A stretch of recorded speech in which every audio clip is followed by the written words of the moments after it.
Peninsula Place versus Lauren Darby. Good morning, Your Honor. Parissa Gazari, appearing for plaintiff. Good morning. What's your name? Lauren Darby. Okay, and who's here? My witness you asked me to bring. Well, one of them. Okay. And Your Honor, the property manager from Peninsula Place. all right, fantastic. And this is the final settlement conference. Where are we in regard to this case? Anywhere? No, Your Honor, we have not been able to get anywhere in terms of resolution. All right. Let me ask you this. What's your position on this case, ma'am? No, you. Yeah.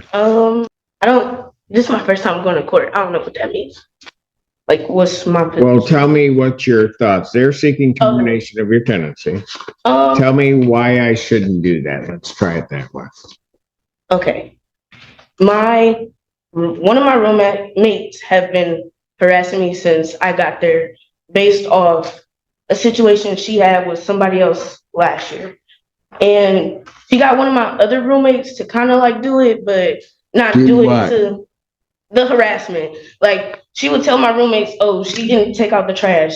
Oh, she's throwing a party. She has friends over here. When they have the same amount of friends I have over, but she treats me like I'm a kid, basically. Like, but this is your roommate.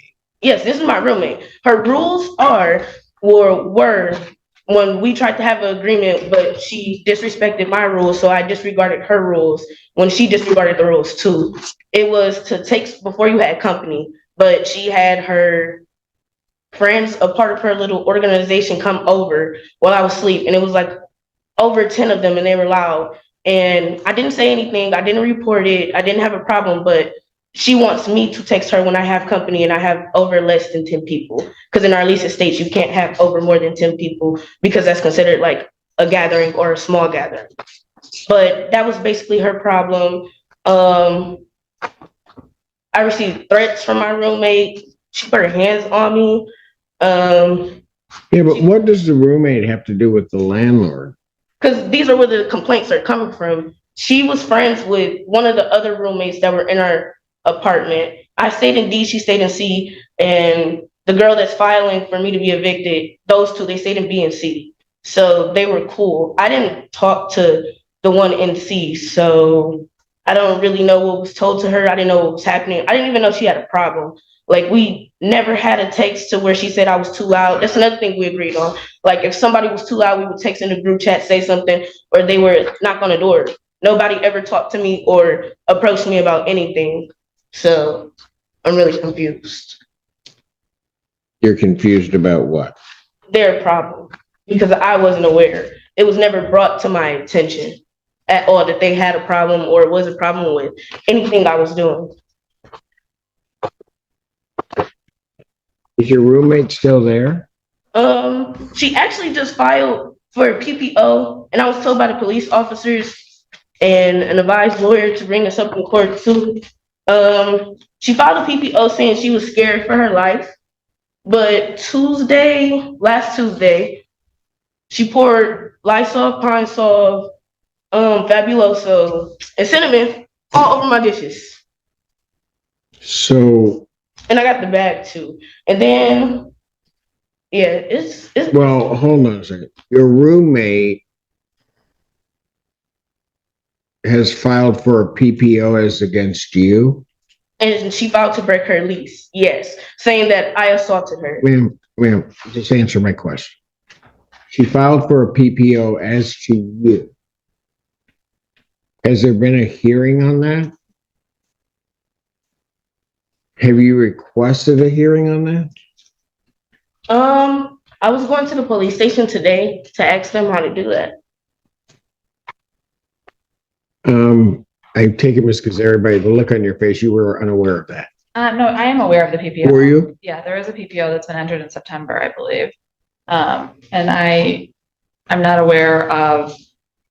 So the other roommate has been temporarily relocated to another unit, but at this. So you guys have done that? We've done that temporarily. Got it. But there's been continuous issues. I spoke with Ms. Darby. There's been continuous issues with other things since the altercation between the two. So maybe I need to follow one thing here. If the roommate has been temporarily housed at another unit, how did what you're claiming happen? What do you mean? She's coming in and out of the house still. She still has access to the house. That's what I'm saying. Like, they didn't investigate these claims against me from her or the other roommate. Well, how do you know it's her? Because she told me. And Who she did? wrote a note saying she put that right Who there. who is she? Her name's Andrene, the roommate. Andrene. She told me she did this. I don't have the letter present, but she did write a note saying you need to properly dispose of your grease. She thought it was grease to her statement, but Fabulosa don't smell like grease to me. Or cinnamon.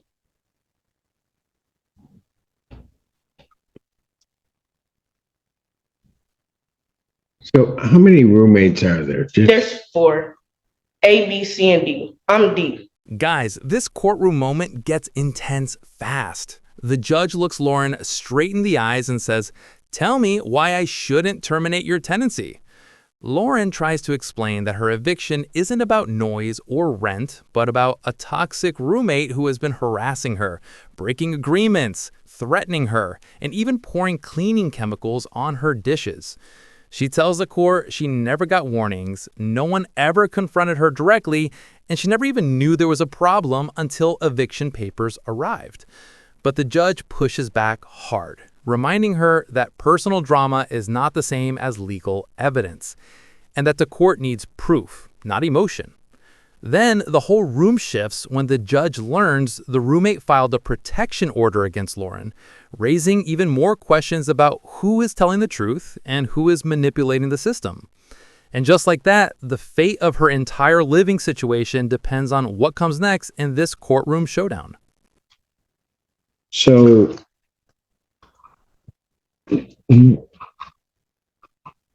from the landlord, what are the other roommates saying? So Are they- right now there's 2 roommates. They're still there. It's just Miss Darby and one other roommate. They're complaining. So at this point, plaintiff is looking for a move out date from Miss Darby. We're willing to do it in a conditional order of dismissal, give her some time, but that's plaintiff's position. Okay. I told the police this too. It's in my report. I went to the office or called the office so many times to make complaints too. It's just that the same excuse is, oh, Jane's not here. Jane can't answer the phone. Jane's on lunch. The police officer said that. Let me ask you one thing. Okay.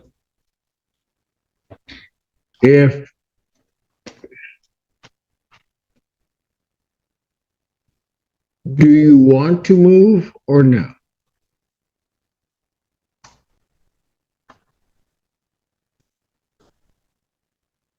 I'm sorry, like, I'm emotional, but this is like my only way of school.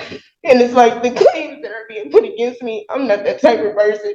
I'm like That's not what the issue is. I know, I'm saying like the complaint she has going, like only they're complaining about trash, parties. I'm a person that typically stays to myself in my room. Ma'am, that's not the question I'm asking. I answered it. I said, no, this is my only way for me to be in school, and it's interfering with my school. I'm supposed to be in class right now, but I have to deal with this.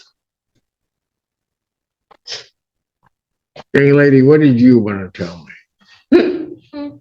What? Oh, I witnessed it. Like, I come over. Where do you reside there or I no? stay on campus somewhere else, but You stay on campus someplace else. You're students at Eastern? yes, Okay. And you stay on campus elsewhere? yes. Okay. And what you would have to tell me is what you've seen happen. And like stuff she said. Pardon? And stuff that this other person has said. Yeah. Why don't I understand? Okay, so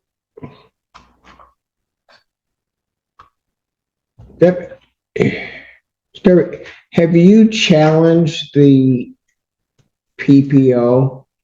I mean, if it was issued sometime in September, you've had notice of it. No, I just got served. What was it? Sunday? I just got served Sunday. I think it was because the officer told me like a lot of stuff, like my police report still didn't go through prosecution yet because they changed their systems and it wouldn't be up till November 1st. Your Honor, just for clarification, it looks like the PPO was entered October 8th. Okay, so I'm not sure when it was served. okay.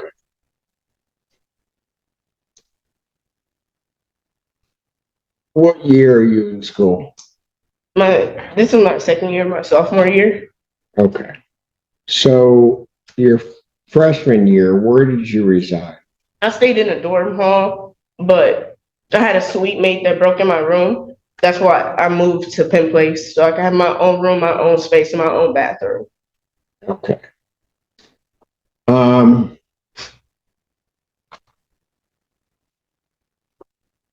And I'm presuming that you're going to stay. You're looking to certainly stay somewhere in the area through graduation and 2 more years or whatever, right? Okay. So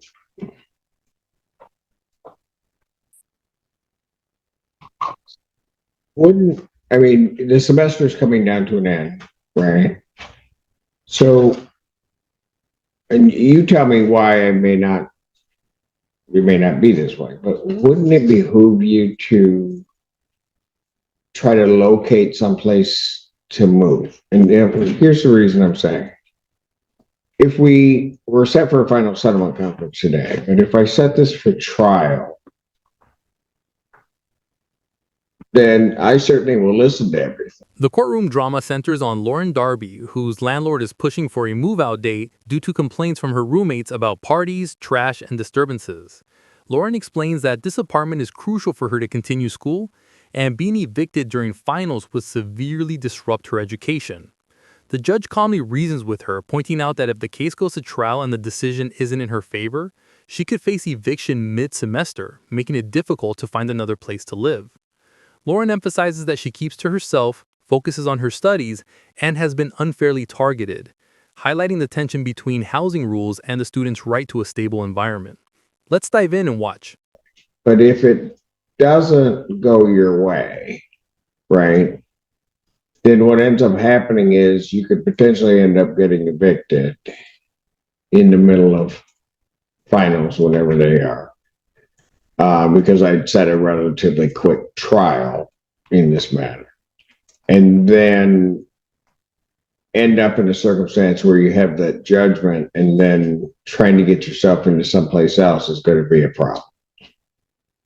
You follow what I'm saying? So outside of that, you then have this PPO issue, which,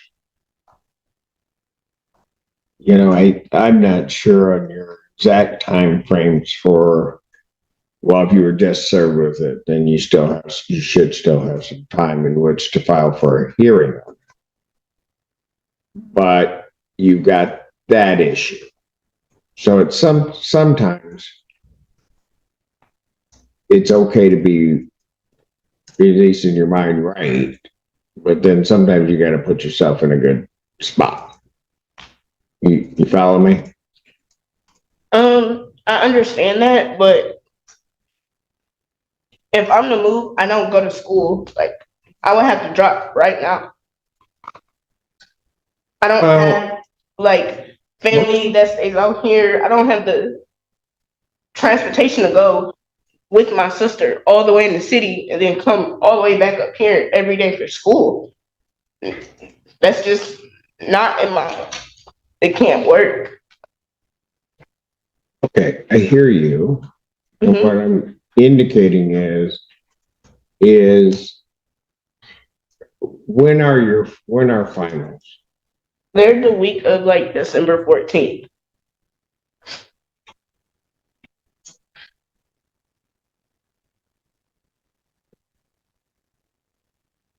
Like every other college student, you have no idea how many finals you have, right? No. That's okay. I got one of you at home, so they don't know when you're finally. Not right now. They will later on.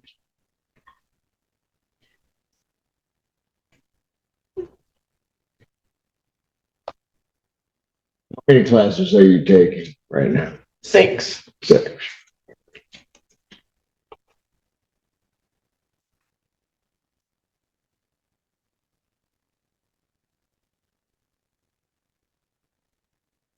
So let me ask you this.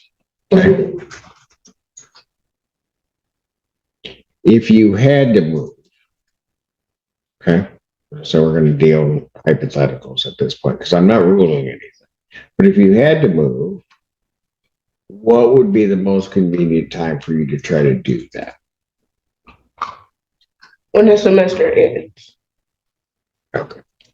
So you say that they start on the 14th or? The 15th. Well, it's the week of the 14th. That's all I'm aware of. It's the week of the 14th.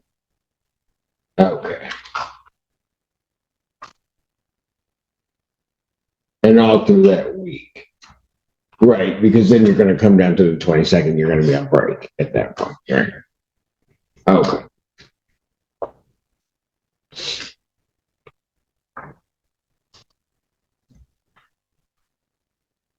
Curiosity, what are you studying to be when you grow up?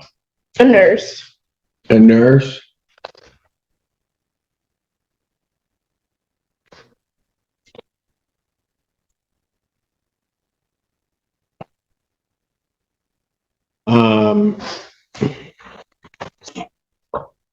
What is plaintiff's position from a move out standpoint?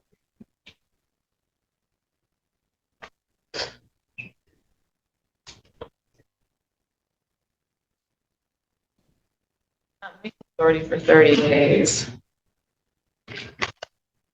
What's the day before? Yes. But not for 40? I mean, so here's the thing. If you got authority for that, if 30 days from now would put her at December 5th, Ms. Gazari, you've been probably before me enough to know that kids and their education, that's important to me. I'm not going to put her out before the time that she at least gets to finish the semester. She's got 6 classes, and that's really where her focus needs to be, to finish that and find a place to get herself moved into and figure out how she's going to do next semester. I understand, Your Honor. Okay. So, ma'am, let me ask you this. If I told you, and we do it in, so let me explain everything, okay, so that it's clear. That we would do a move out date, I think 17, 18, 9 of December 19th. Okay. And we do it in the form of a conditional dismissal. So that it doesn't look like you were evicted. It would just be a dismissal of this case. Lauren Darby explains to the judge that being forced to move would disrupt her education, as she lacks family support and transportation to attend school elsewhere. She emphasizes that she's taking 6 classes, and finals start the week of December 14th, making it crucial to remain in her current apartment until the semester ends. The judge carefully considers her situation, balancing the landlord's request for a move-out with Lauren's right to finish her studies. A fair conditional dismissal is set, giving her until December 20th to move, ensuring she can complete her semester without eviction appearing on her record. Lauren promises to follow the rules and stay focused on nursing school. Let's dive in their watch. Got that? So that you apply someplace else, you are evicted. It's a dismissal. All right? That does a couple of things. One, it stops you from having to go through a trial where you're trying to take 6 classes and do whatever. Yeah, go ahead. I have a question. So what would happen to my roommates and, well, all my roommates if all these claims are false? And does the other roommate, does she actually put her hands on me? And we still have to wait on that case. Okay, listen, that's not That's not the issue that's before me right now. Mhm. Okay. What's before me right now is is what are your activities? Okay. Now, like I said, if you want to have a trial on it, we can have a trial. I can set it for a trial. But what I'm looking at is I'm looking at a circumstance that if I set a trial, then you're going to be distracted in terms of a trial while you're trying to finish up your semester. Yeah. I'm sorry, I keep asking questions or No, it's making okay. statements, but I get that it's going to affect me at the end, but it's affecting me now, like emotionally, So physically. what do you want me to do? And I reported it. What do you want me to do? Because the reality is I don't have to go through this process. What I can do is I can just set a trial. Mhm. Everybody's going to show up here. I can just make a ruling. If that ruling goes against you, then what's going to end up happening? And let me just give you a scenario that could potentially happen. If we're at final settlement conference right now, if I set trial for either the 18th of November or December 2nd, and you lose at trial, the eviction date at the latest would be December 12th. December 14th, your exams start.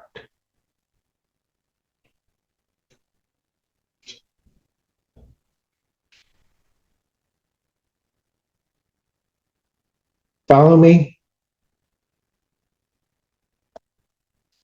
I mean, sometimes, young lady, and the thing you're going to have to learn is maybe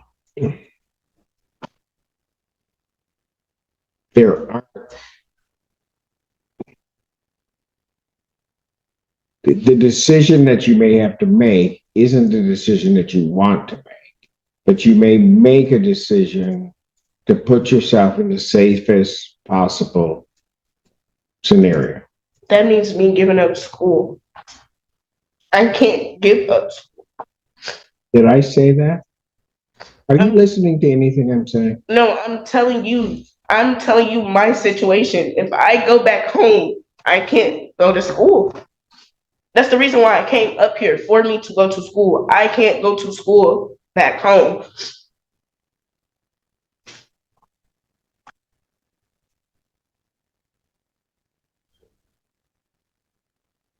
Young lady, I didn't say anything about you having to go back home. Did I? You asked me for, Ma'am, stop. okay.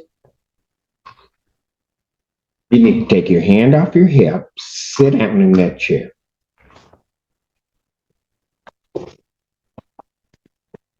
Because part of your problem right now is you're not listening. You've got one direction headed in your head as to something, and you're not listening to anything that I'm saying. And when I say something, you're so worried about these other people and not worried about yourself. Everything that I have said, and I'm going to take a break in a moment so you can spit that gum out. Everything that I've said is an attempt to try to preserve your education and your ability to make it through the semester. You don't seem to want to see that or hear that because all you want to do is be right. Well, you can be right and uneducated all you want because all I'm trying to do is get you through the semester. I'm giving you scenarios that if you choose one option, you could end up in an eviction in the middle of the semester going into finals. And so what good does it do you if all of a sudden, next thing you know, you're in the middle of an eviction and fail 6 classes?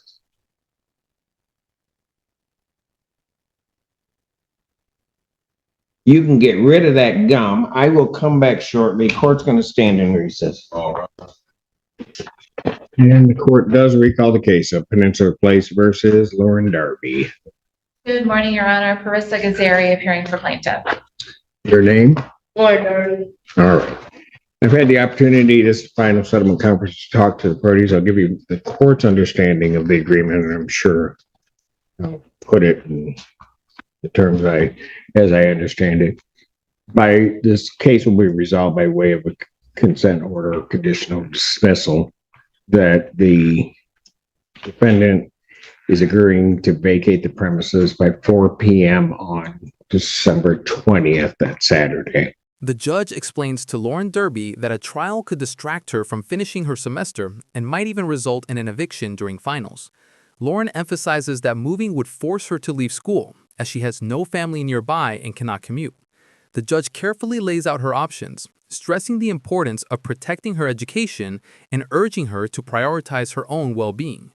Ultimately, the court finalizes a conditional dismissal, allowing Lauren to stay until December 20th, ensuring she can complete her semester without eviction appearing on her record.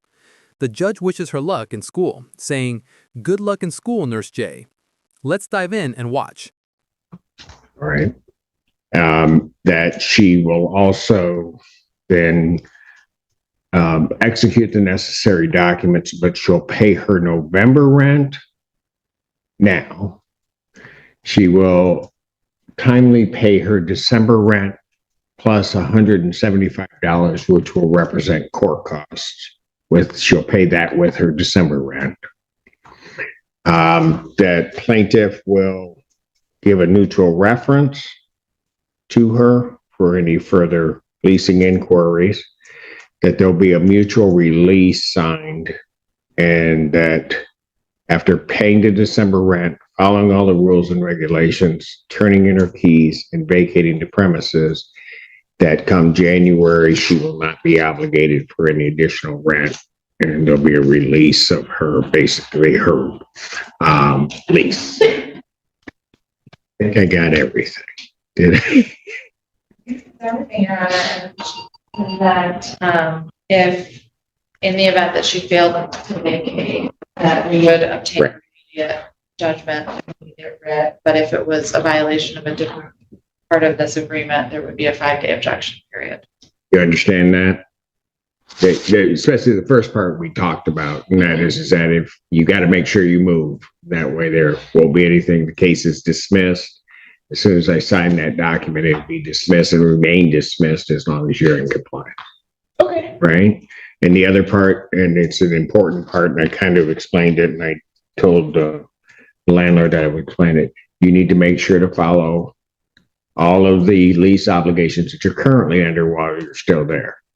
All right. So without going into all the details about what we talked about, you just have to be you, do the right thing because of what the ultimate goal is, right? Mm-hmm. Got it? Yes. Okay. So what I will do, we place those terms on the record. I'm going to adjourn this out to the 18th, isn't it? Yes. All right, to November 18th. I won't need you to come back, all right, provided all of the documents are signed and they can be sent in, okay? Okay. That makes sense? Yes. So you need to make sure to give Ms. Gazzari your email address. Look out in your email for that. She did give it to you? Yes. Really? Yes. She had an attitude, but when did she get, never mind. All right, okay. So make sure to look out for that. If it's all signed, I don't need to see you, okay? Next time I'll see you, I'll call you, what, Nurse Darby? Is that it? Right? Yes. Okay, and you're gonna do it, right? I'm gonna do it. Okay, that's what we need. Princess, whatever. All right. Princess, you just watched one of the most fantastic lawyers I've known, Miss Gazzari. And so that you know, part of our whole conversation was that she's in criminal justice, but you were going to be a lawyer, then you said, no, it's too much school, and you just didn't. No, it's not gonna be crime investigator. Makes I still. I don't even know what that is. That's TV. Be a lawyer. Then you can investigate whatever crimes you want.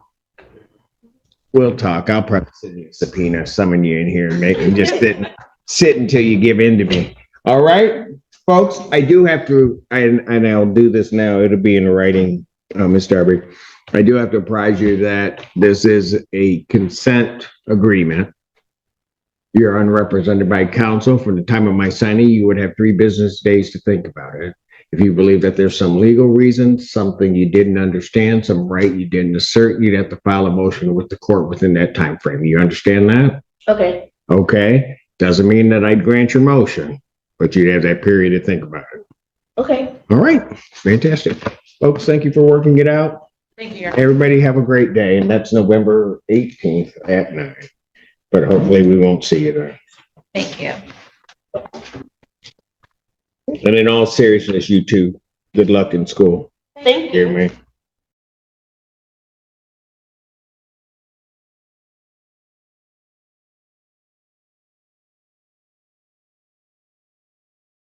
The judge lays out the final terms of the conditional dismissal for Lauren Darby. She must pay her November and December rent, including $175 for court costs, follow all lease obligations while still living in the unit, turn in her keys, and vacate the premises by the agreed date. In return, the landlord will provide a neutral reference, and Lauren will have no further rent obligations after January. The agreement ensures that if she complies, the case is fully dismissed. Any violations could trigger an immediate judgment. The judge stresses the importance of following the rules, wishes Lauren luck in school, and confirms the documents will be finalized by November 18th. This resolution highlights the importance of communication, compliance, and protecting your education, a real-life reminder that the courtroom can impact your future. Drop your thoughts below, hit that like button, and subscribe for more wild courtroom stories like this. Thanks for watching, and I'll see you in the next one.